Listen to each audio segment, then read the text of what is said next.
Assalamualaikum warahmatullahi wabarakatuh. Semoga guru Indonesia selalu semangat. Saya Uti Nurhayati dari TK Negeri Pembina Kecamatan Sungai Raya telah berkolaborasi melakukan aksi nyata ini tentang pemahaman kurikulum merdeka. Kelompok diskusi terarah ini dilakukan 4 rekan guru. Pemahaman kurikulum merdeka yang akan dibahas yaitu 5 poin ini. Fokus grup diskusi FGD adalah metode penelitian kualitatif di mana sekelompok peserta dipilih untuk mendiskusikan topik tertentu. Dalam sesi yang dipandu oleh seorang moderator, peserta berbagi pandangan, pemikiran, dan pengalaman mereka terkait masalah yang diteliti.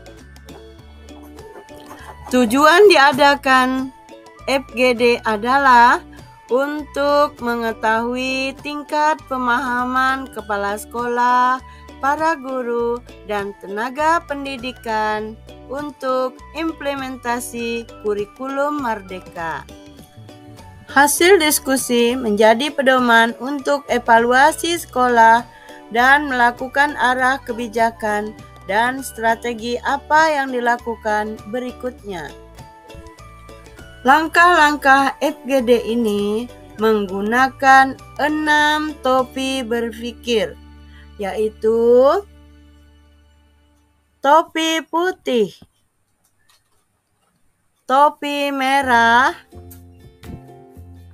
topi hitam, topi kuning, topi hijau, dan topi biru. Yang pertama, topi putih. Penyampaian topik diskusi sebagai pengantar terkait pemahaman tentang bagaimana mengimplementasikan kurikulum merdeka di TK Negeri Pembina Sungai Raya. Materi yang akan disampaikan yaitu KOSP, muatan pembelajaran, P5, asesmen pembelajaran berdiferensiasi. Kurikulum operasional satuan pendidikan KOSP adalah kurikulum merdeka di tingkat satuan pendidikan yang memuat semua rencana proses pembelajaran yang diselenggarakan sebagai pedoman seluruh penyelenggaraan pembelajaran.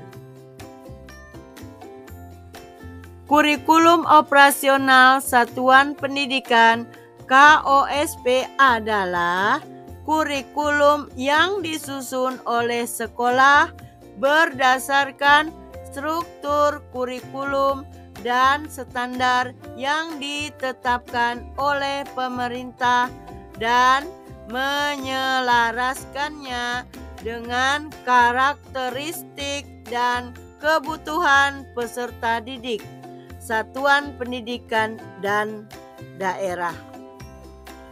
KOSP berfungsi sebagai panduan bagi guru dan tenaga pendidik dalam menyelenggarakan kegiatan pembelajaran yang sesuai dengan tujuan, konten, dan kompetensi yang telah ditetapkan dalam kurikulum.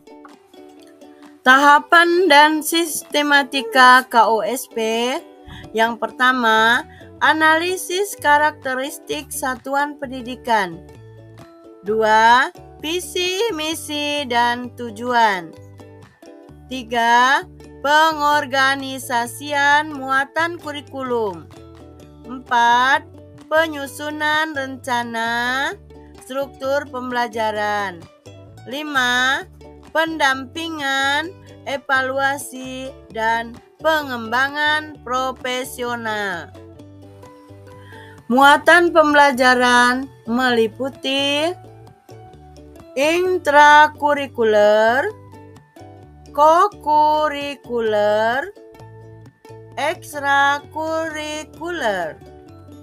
Nah, P5 ini mencakupi bangunlah jiwa dan raganya, berrekayasa dan berteknologi untuk membangun NKRI, Bhinneka Tunggal Ika, gaya hidup berkelanjutan, kearifan lokal, kewirausahaan, suara demokrasi, budaya kerja, khusus SMK.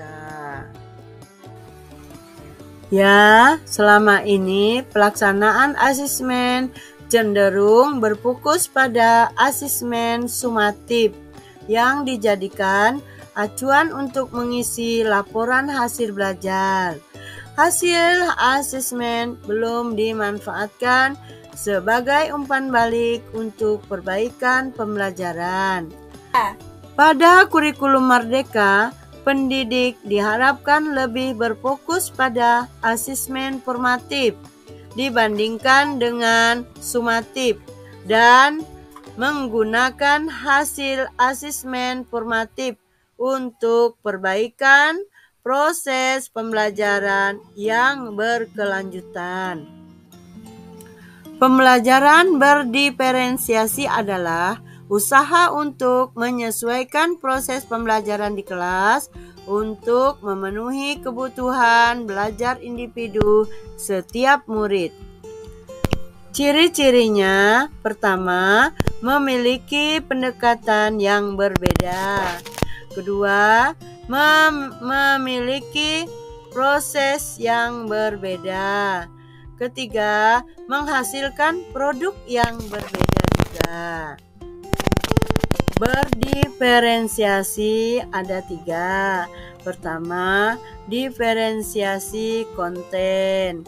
Kedua, diferensiasi proses. Ketiga, diferensiasi produk. Tadi yang pertama, topi putih yang berisi topik pembelajaran, kemudian lanjut ke langkah topi merah, yaitu perasaan. Lanjut topi hitam, yaitu kewaspadaan atau kendala.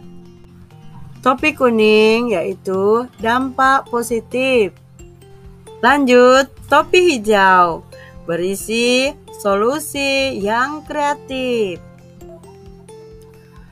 Topi biru menyimpulkan pendapat dan merencanakan action. Jawaban Anda dalam lembar umpan balik dilakukan untuk bahan laporan aksi nyata dan sebagai evaluasi untuk menentukan langkah dan kebijakan berikutnya dalam penerapan kurikulum Merdeka. Inilah dokumentasi FGD. Ini saat kita berkolaborasi. Ini dokumentasi saat membuat rancangan umpan balik. Ini umpan balik yang diterima dari rekan-rekan. Terima kasih. Salam sehat bagi kita semua. Wassalamualaikum warahmatullahi wabarakatuh.